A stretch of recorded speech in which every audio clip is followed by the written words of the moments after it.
speech. Nah, I'm just into it now. But so I can call a turkey in from forever away, and it's because I have a unique way about it. So here, let's see. If you're a pro at it, don't be too judgy, okay? Let me get my turkey on here. No, that's not. Here, let's try it this way.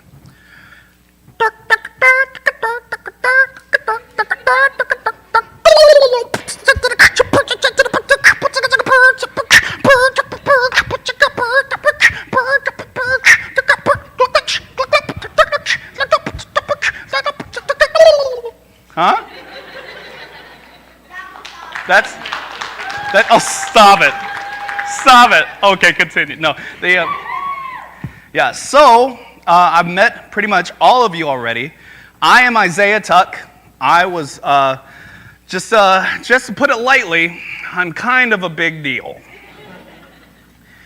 My claim to fame is I am actually royalty. My father happens to be a king. All right?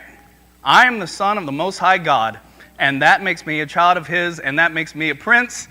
That is my claim to fame. I am a child of God and a prince in my own right.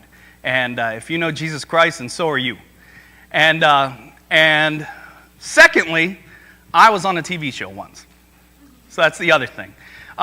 Is there anyone who's never seen the show Alone? It seems like everyone had watched it.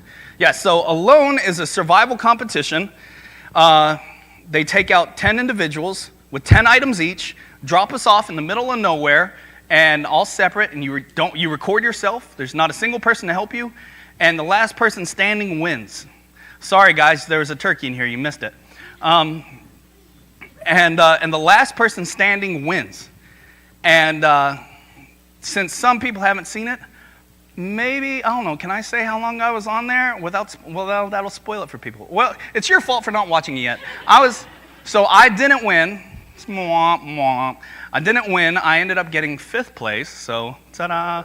And I was out in the Arctic Circle for 23 days. And it was 23 of the best days I've ever had in my life.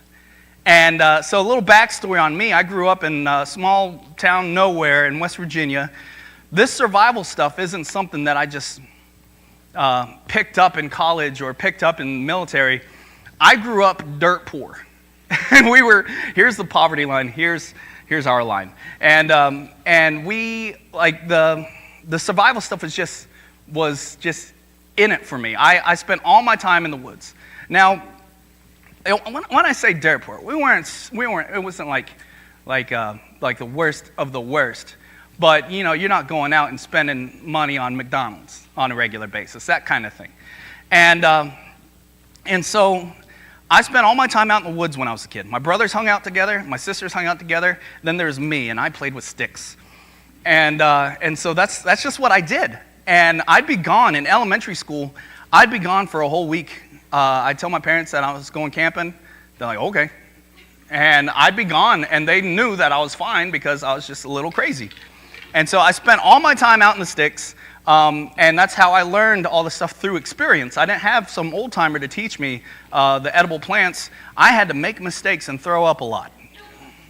And there was all the fishing, hunting, all that kind of stuff. It's stuff I just had to pick up.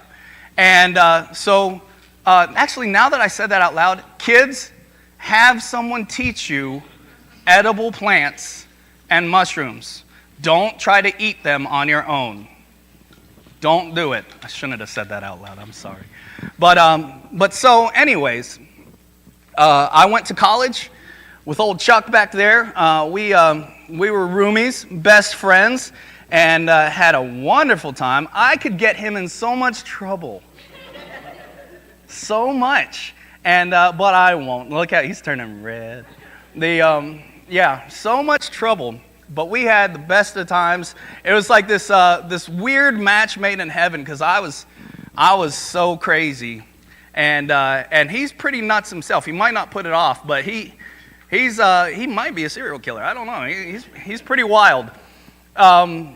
So went through Bible college. My focus was in camp ministries, along with Lisa, and that was just one aspect of how I learned some of the skills I have. After that, I just spent all my time out in the woods, and then from there, just learning from experience, I went into the military. I've done SEER school. I've done water survival, combat survival. I used to teach combat and water survival for 3 years.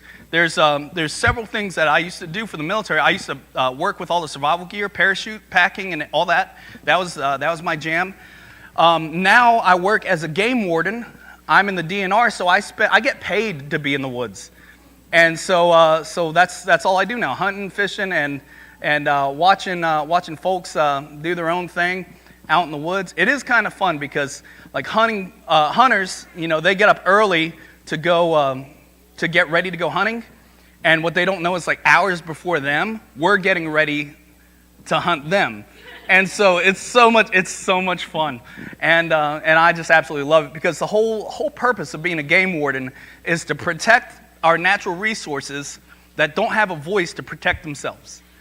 And that's bottom line my job, and I love it. So aside from that, I got on a TV show, yay! And a lot of people, so the way I'm going to go over what's the most commonly asked questions, and just put it all into one. So commonly asked question, what is it like to get on the show? So there's a very large process. You have to apply to be on the show, and basically that's just your name, where you're from, and a paragraph about why you think you'd be good at it. I put something in mind like I like taking breaks to eat possums, or something like that would stand out and catch their eye. Well, I remember I was underneath a crawl space under a trailer, and I got an email. It was from Alone, and they said, "Hey, we're interested. Fill out this bigger application," and it's really in depth. I lost it. I couldn't believe I got an email from Alone. And so I filled out the application. I made everything as funny as I could to stand out, because there's 40,000 applicants for my season, and I had to beat them out.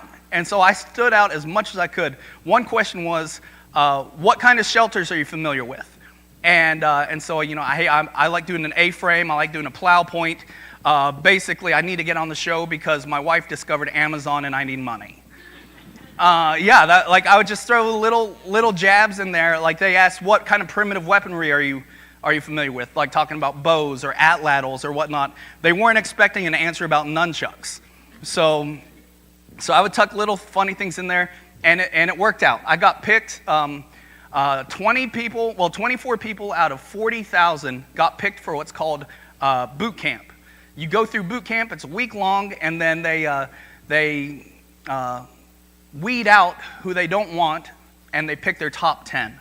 And so you do all your experiences. You try to show them that you'd be a good person for TV. You try to show them you have the skills to do the challenge, that kind of stuff. And then they pick out the top 10. The second they pick out the top 10, you have 3 weeks after you're notified before you leave.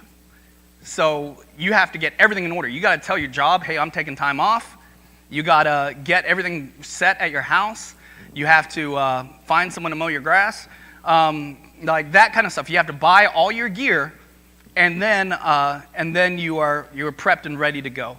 And then 3 weeks goes. You fly out to our location. They don't even tell us the location after you get picked. They give you an idea. They told us, think boreal forest meets Arctic tundra. That's not a lot to go by, but it helped.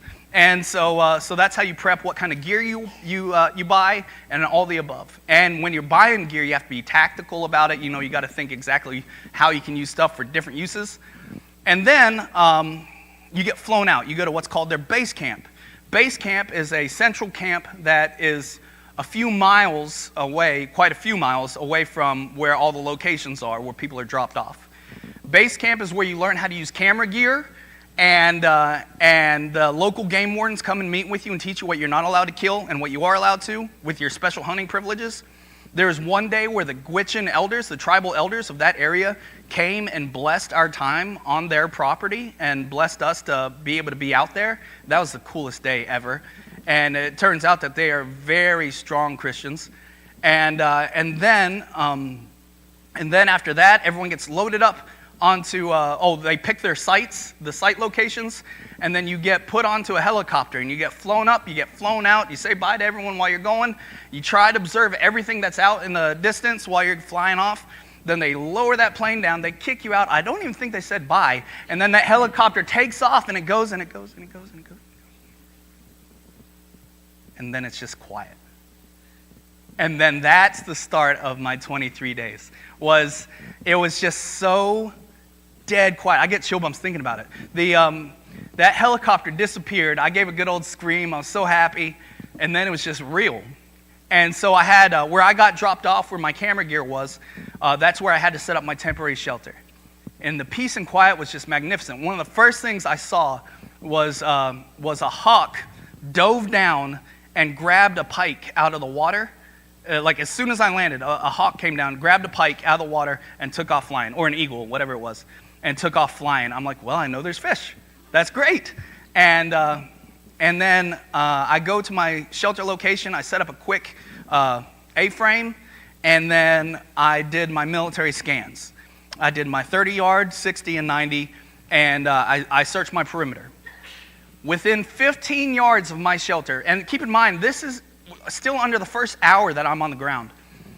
Within 15 yards of my shelter was y'all got black bears here, right?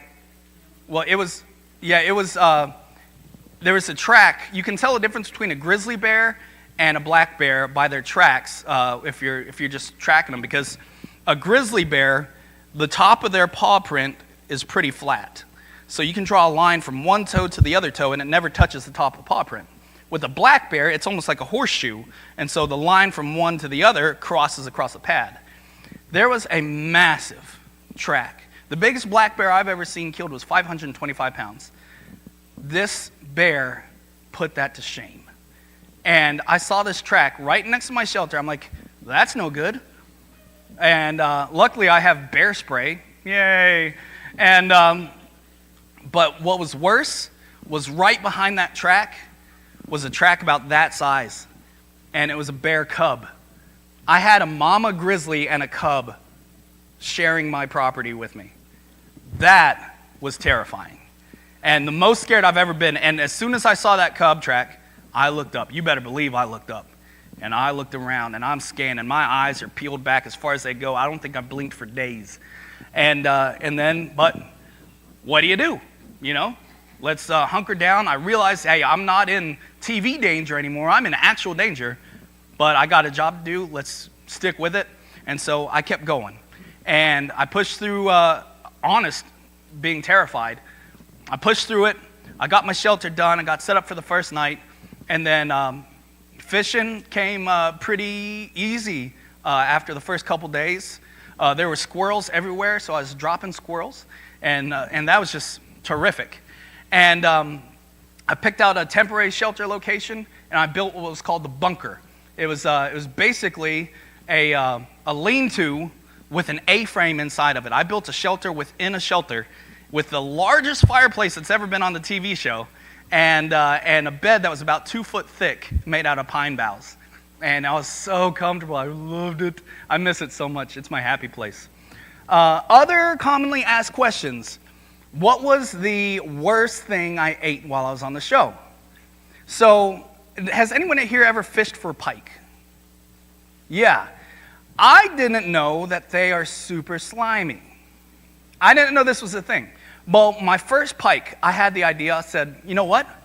I am going to save every calorie from this, and I'm going to make a soup.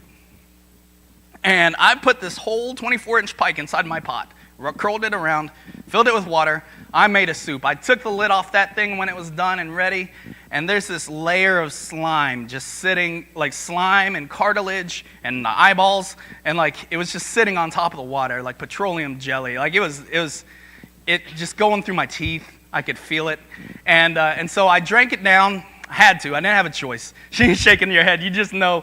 I drank it down, and that was tough. All right.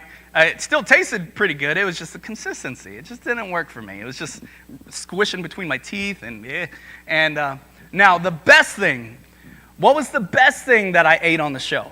So the pike was good. Rabbits were good. The greens that I ate were great. But I love squirrel. I've always loved eating squirrel. But there's the thing about the squirrel I didn't know. Like, how many have ever tried it or heard someone talk about eating squirrel brains? Yeah. So squirrel brains, a lot of old timers talk about how it's a delicacy, right? They're actually delicious. I love squirrel brain. But that's not the best part. See, the old timers don't tell you this one. All right, so the squirrel brain was delectable. I loved it. The jaw meat, the tongue, it was terrific.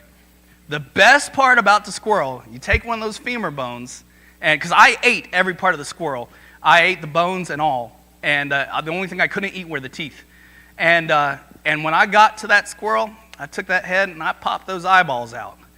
And those squirrel eyes, no lie, were the best tasting thing I could have ate. I don't know if maybe it was all your faces. I don't know if it was the saline in the eyes or something that made it a little salty, but it was a treat. I was just like a little kid out there, just like and popping them in. They kind of have like you bite into them, they pop a little bit like boba tea, you know. And I hope I ruined that for somebody. And they were just extravagant. Let's see. Other questions would be like, how did I use my gear, or like some of the gear that I brought. And for example, you have to be tactical with the clothes that you buy. And for me, we were allowed to have 2 pairs of underwear. And I was like, well, I mean, I could have 1 pair and I could just go without if I need to. And my second pair of underwear was a pair of 6XL boxers. And they're blaze orange. And so I could use the orange for marking trails. I could use the cotton for making chard cloth. I could use the elastic for spearfishing. But what I actually used it the most for was I sewed the legs shut with snare wire.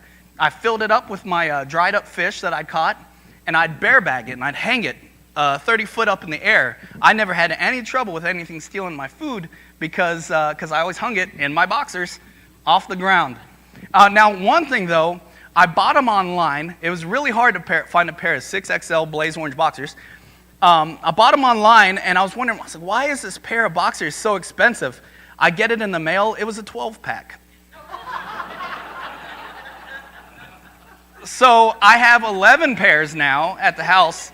1 pair sold. A guy wanted the boxers from the show. He had me autograph them, and he bought my boxers. So that's awesome. And yeah, and actually that's weird. I don't know. No, that's awesome. I loved it. And let's see, some other commonly asked questions. What was the scariest thing I saw while I was up there? Definitely the bears. The wolves I wasn't as worried about because they were more just curious, just like big coyotes. They could have torn me apart easily, but they kept their distance, and they waited.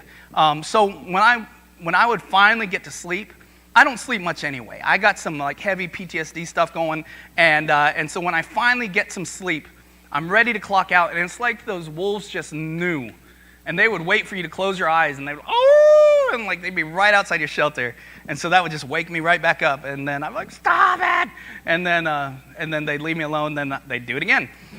Let's see. I did have a beaver on my property, but I was saving it for the wintertime before I wanted to harvest it, so I let it be until I was ready to trap it, which turned out I never got to that point. Let's see. I didn't have any moose on my property. I had a lot of tracks, but I never saw a moose on my property, and I never saw a black bear. I did see the biggest owl on the planet Earth. It was, so I think it's called a great Arctic owl or something like that. But it was massive. It looked like a turkey, and it caught me off guard. It was in a tree, and it was forever away, but it was still humongous. And so I started sneaking up to the thing. I'm like, what? And so I walk up to this pterodactyl of a bird, and this thing spreads its wings out and takes off flying. And right when it did, it took the biggest poop I've ever seen in my life. Yeah, it was like someone just like stepped on a gallon of milk, and it just went. It just kept going. So that's information you needed. Let's see. And then, is there any item that I would switch? If I were to switch anything, and that's a big if, I would have traded my paracord for a block of salt. for the minerals, the electrolytes, just flavoring, and I could have used it as bait. So that would have been really nice. Paracord was more of a convenience item, but it also saved calories. So that's one reason why I had it. Let's see, other commonly asked questions. I'm not sure. Does anyone else have any questions about the show that they might like to ask? Yes, sir. My location was 125 miles north of the Arctic Circle in the Mackenzie River Delta in the Northwest Territories, Canada. Oh, yeah. I could show you the exact spot on Google Maps. I showed it to Charlie. All I did was I zoomed out to the world, and I just picked the spot and just zoomed straight in, and it was instantly on my spot. Yes, sir. The coolest thing I saw, good question, buddy. The coolest thing I saw was actually nothing. Because there was a point where I was sitting on the riverbank. It was early in the morning. There was a fog coming off of everything. The leaves were already changing. And I was sitting out there having my breakfast fish. And it was dead quiet. And the water was glass. There wasn't a ripple. So the coolest thing I saw was nothing. I loved it. Yes, ma'am. What's your question? It's okay. I'm shy on occasion too. We'll get back to you. Yes, ma'am. What tools did I have? Let's see if I can name them off. I had a saw, a shovel, a Leatherman, a paracord, fishing line, snare wire, a sleeping bag, a pot, and a fire starter, and one more thing. My boxers. Yeah. Something like that. Yes, sir. I did do a lot of crafting. Man, good question. So at nighttime, when I had trouble sleeping, I would make my eating utensils, and I made what's called a kuksa. It's a small cup carved out of wood, and I made a kuksa. That way I could sip my hot broth water from my pot without burning my lips on the pot. I could just scoop it out and just slowly sip from a wooden cup. That was my favorite thing I crafted while I was out there. Yes, sir. Why did I need the gas can? Or why did I pee in the gas can? Well, that is a good question. So my shelter was set up in the Arctic Circle. And when I go to sleep, I'm to say it lightly, I don't have as much clothes on as I do during the normal day. And so instead of burning calories of stepping outside in the cold and wasting calories, I could just use the gas can and pee in my shelter where I'm still warm and not have to worry about losing calories from shivering. Anyone else? Yes, sir. I'm curious, how much land they allow you to get? So the property that you get is about 4 to 5 square miles. And the way that you know the location is on that same brick that you have to tap out, it has like a geo fence on it. And so when you get to the edge of your border, it alerts you and says, hey, you've reached the edge. And then you step back and you walk around a little bit and then you find it again. And that's how you find the edges of your property. I was very familiar with my property. Yes? How much hiking? I hike quite a bit. And luckily I had really good boots. Yes, sir? Did you see any snakes? No, there weren't any snakes up there. No. Yes, sir? Did you see any Arctic wolves? I did not see them. I just heard them at night. Yeah, buddy. I forgot what I was going to say. I do that all the time. Yes? You talk about the show about feeling closer to God, feeling closer to all this stuff. Talk a little about that. Sure. So for me, one of the things that we heard in college was pushed in our head was, God doesn't speak to you more when you're outdoors. It's just easier to hear him. You got to keep in mind, when you're out in the woods, you're surrounded by God-made stuff. When you're at home, you're surrounded by man-made stuff. So putting yourself out in the woods is just making you more susceptible to being completely in his presence and not having any distractions. And that's one thing I appreciated the most about the show was there was just no distractions. And for the first time in forever, I got to be a kid again. That was the biggest thing. I was working on my shelter. I remember I was digging out for my chimney, and I just had the thought. I said, "I'm a grown man playing in the woods. I'm getting paid for this." Like, it was so nice. I got to be a kid again, and there's something that's missing in a lot of adults' lives, and that is just the sense of play. And I was just playing, and I loved it. And for me, that closeness to God really stood out, and it was very healing. I got to do a lot of self-searching. Like I said, I have a couple things that I'm dealing with, mental things I have to deal with, and one of which is my brother was killed not too long ago, and so I specifically wanted to see my brother's face and have conversations with my brother, and it was beautiful because for 22 nights in a row, I had a good dream about my brother Josh. Every night. One of the best dreams I had was he came and picked me up from my site, and we drove to Dairy Queen, and yeah, and I had a chicken strip basket. Yeah. Anybody else? Yes. Why the Leatherman as opposed to a big knife? So I chose the Leatherman because I've been carrying a Leatherman since I was 13, a Leatherman Surge. And so I wanted a Leatherman for its versatility. I had the main blade.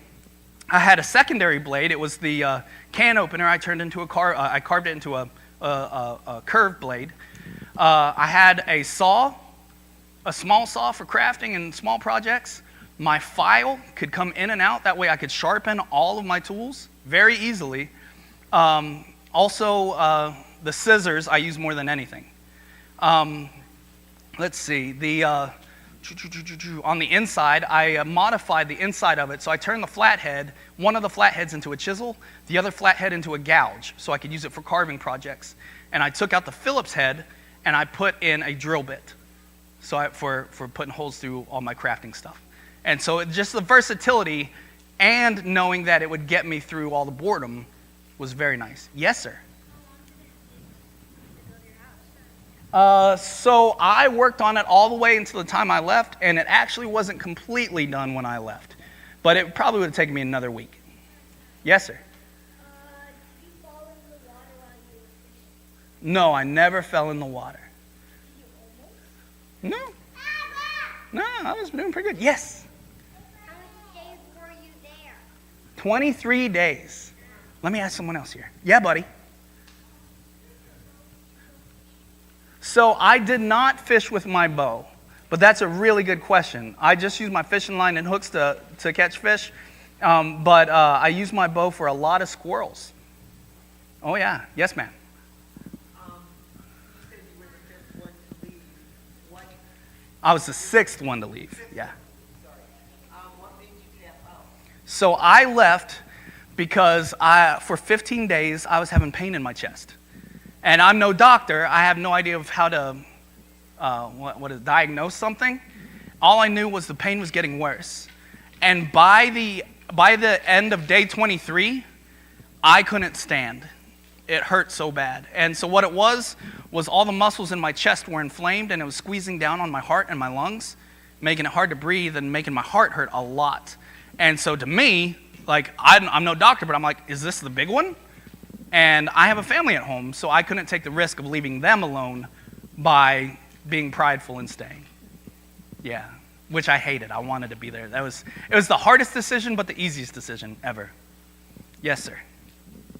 If you were to stay longer, would you stay in your shelter that you built? Oh, yeah, I definitely would have stayed, and I would have spent a lot of time in it. Yeah. Like for how long? If I didn't leave on that, how long would I have stayed? Until God said it was time to come home.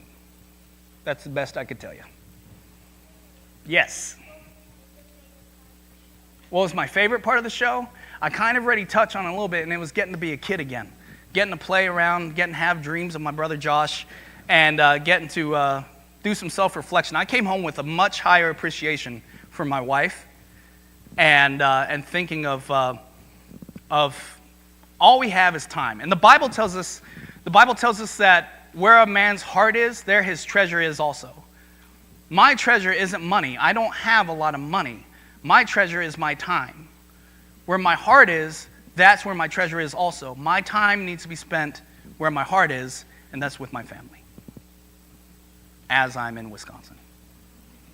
Yes, ma'am.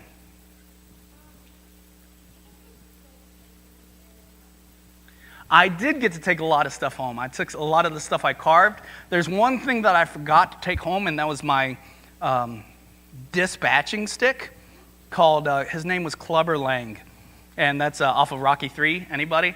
And he's the stick I used to put down animals. But I left him there. Clubber's by himself. Yes, ma'am.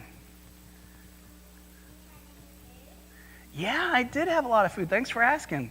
I had a lot of greens and some fish and squirrels. It was just really nice. I really enjoyed it. Yes, sir.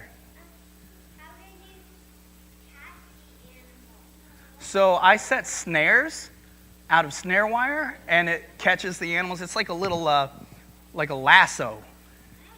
Yeah, and the animals run through the lasso, and it catches them real tight, and it holds them for you. Yeah. Yes, ma'am.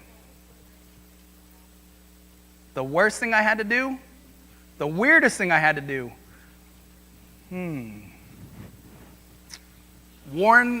So when they come do med checks, they have a crew kind of come with them, and one's a camera guy, one is the doctor. You have all these safety people, you have your survival people, and they come in and they check on you. So one of the weirdest things I had to do was warn one of the safety guys, hey, that's where I poo.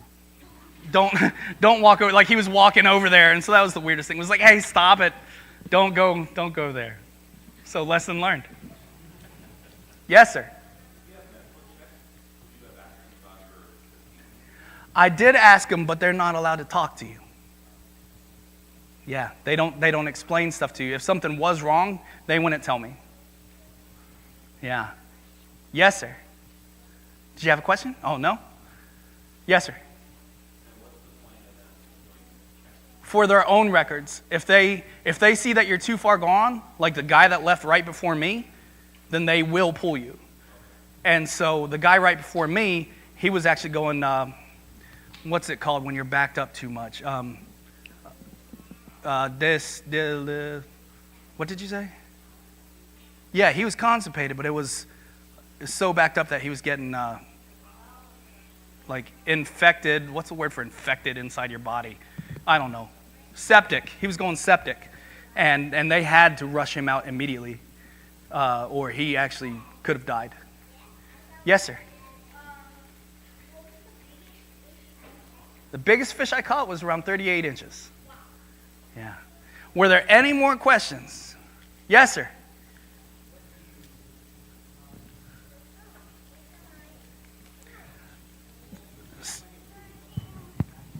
Well, the food was different than the food that I've been eating. And so I gained 30 pounds before I left for the show, and I lost 33 pounds by the time I left. Gaining that much weight and losing that much weight that quickly, I gained 30 pounds in 3 weeks. I was drinking a gallon of milk a day, I was chugging olive oil, and I was eating like you wouldn't believe. And so it was like really disgusting. And I got really big really fast, and then I got really skinny really fast. And that plays a big toll on your body. On top of that, I was working pretty hard. If you watch the show, I was working on that shelter pretty heavy. Now, I was eating, I was taking breaks. They didn't show it. I didn't work Sundays. Sundays, I took off. So I wasn't resting enough. I definitely wasn't sleeping enough. And I'm sure that my anxiety and panic and stuff like that didn't help either. But yeah, it was all that inflammation. All I needed was an anti-inflammatory and some rest. Yes, ma'am. Well, it was amazing. Every day there was 8 minutes less of sunlight. And so by the end of each week, you've lost an hour of sunlight every week, and until it goes for 24-hour darkness. It's crazy. Yeah. Did you not sleeping being enough cause you to lose? I'm sure it didn't help. Yeah, definitely didn't help. Yes, ma'am. What was some of the, like, did they require you to record yourself all the time? Yes. You basically had to be recording all the time except while you're sleeping. And even while you're sleeping, 2 cameras are still running. And yeah, it was nonstop recording. And if you didn't record enough, they let you know. Yeah. Yes, sir. So I do remember them talking about like 3 days or No, you don't take any, unless you choose it as one of your items. You can take like a pound of rice with you as like an item, or a pound of something else. I don't know, like pemmican or something. Yes, sir. How did the nose start bleeding? The infamous nosebleed. It just started bleeding while I was down picking berries. I don't know if like the blood kind of rushed up to my head or what, but I can make my nose bleed right now without even touching it. I have very weak like veins in my nose, and it just bled. That was it. But it looked cool on camera. Yeah. Yeah, I got really worried because 2 drops, you'll see in the video, 2 drops got on my sweater. And I was really scared. So like I was eating it as it was coming out. I was just like eating it. I didn't want to lose the calories. And so yeah, I just lapped it up, and then I tried to suck it out of my shirt. Yes, ma'am. Yeah, I had to drink about 2 liters of water per day. Yes, sir.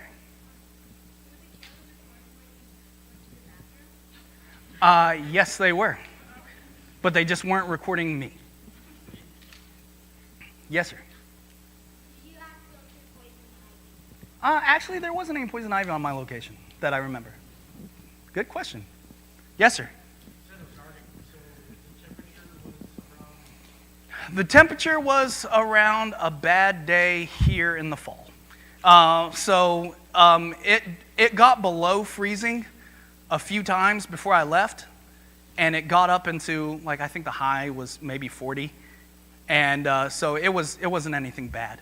When I left, it had snowed about 3 times, and the big snow hadn't even come yet. Like, so it wasn't bad at all. It never went sub-zero on me during my time.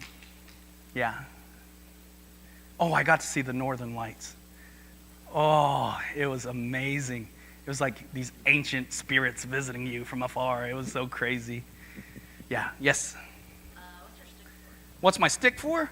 That is for folks that don't listen. Oh, no, this is a walking stick I made for myself. I do a lot of gifting of walking sticks to friends and family, and I realized I never made one for myself, so I carved this one out of a piece of sourwood.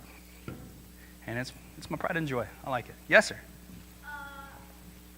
Did you have to go through any scary sounds while you were asleep? Yeah, just a bunch of wolves. That was it. And then the mice would keep me awake. But oh yeah, you got another one? Huh? Oh no, I won't make my nose start bleeding right now.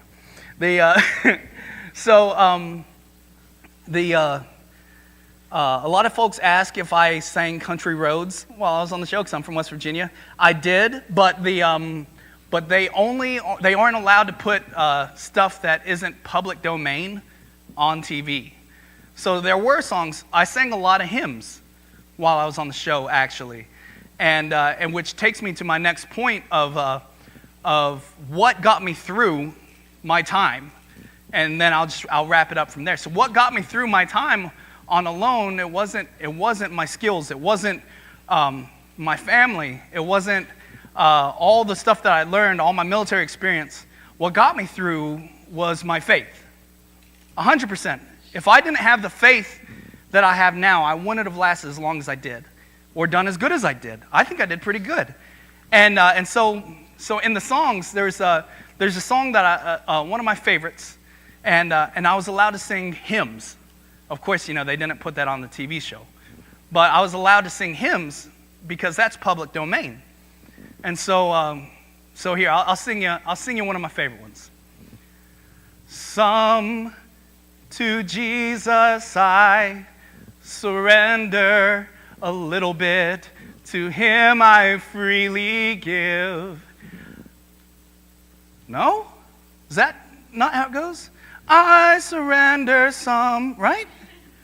I surrender a little bit. Everyone's looking at me funny. A tenth to thee, my blessed Savior. No, that just sounds off. So why? Thank you. So why? Oh, we're going to stop with the questions for a little bit, but I appreciate it. But the why is it that that's exactly how we live most days? So my question for you is, what is stopping the church from all-out revival? There is something. Something is holding us back. And that is, we're not all completely surrendered. Full surrender on an individual basis is what it would require for revival. And I carry this on my neck. A lot of y'all saw this right out there. Some of you bought one. This is a fire starter, this necklace. And to put a little plug in for myself, they're for sale back there outside the door. But this little fire starter has a ferrocerium rod, and you can strike it, and it makes little sparks. And you can start a fire with your necklace. And but for me, it's not just because I'm a pyro that I carry this. I carry it because it's a reminder that the biggest flame can come from the smallest spark. This is a call to revival. And that's why I wear it on my neck. And it can be pretty difficult, and it can be scary to think about all-out surrender. But what does the Bible say about it? The Bible says in the book of James that a double-minded man is unstable in all his ways. A double-minded man is unstable in all his ways.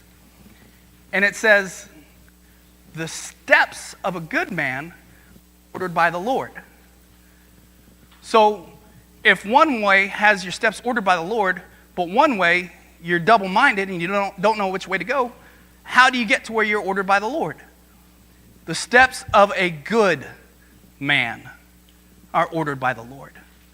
So bottom line, I'm just asking you to be good. And how do we do that? What's the best way that we can be good? And that's to follow God's example, to follow the example of Christ, to surrender our lives to a specific calling. So perhaps you're seeking purpose. Perhaps you're trying to find your way in your Christian life. Maybe you've reached a dead zone. Maybe you're not as on fire as you want to be. Maybe you're not saved. Who knows? And another thing, I think it's the book of Proverbs. It says, in single-mindedness is joy and peace. How much nicer would it be to have joy and peace instead of double-mindedness? Because most of us put on a show, and we look great on the outside, and we're just doing everything we need to survive. So what if I were to go on this TV show? What if I were to go on alone, and I could only take so much gear, but I chose this as my shirt? Huh? How do you like that? No? Is that not one of the items I should have chose? This is how a lot of us are living every day.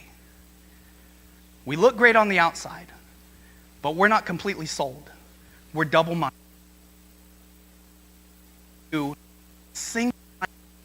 Be good. Be that fire starter that the world needs, because revival is going to come, and it's going to come from one of us. If you are willing to do it, give your life over to Christ, surrender yourself to Him, and do everything you can and everything possible for his glory. And that's all I got for y'all. I'm appreciative of you coming out here. Thank you so much.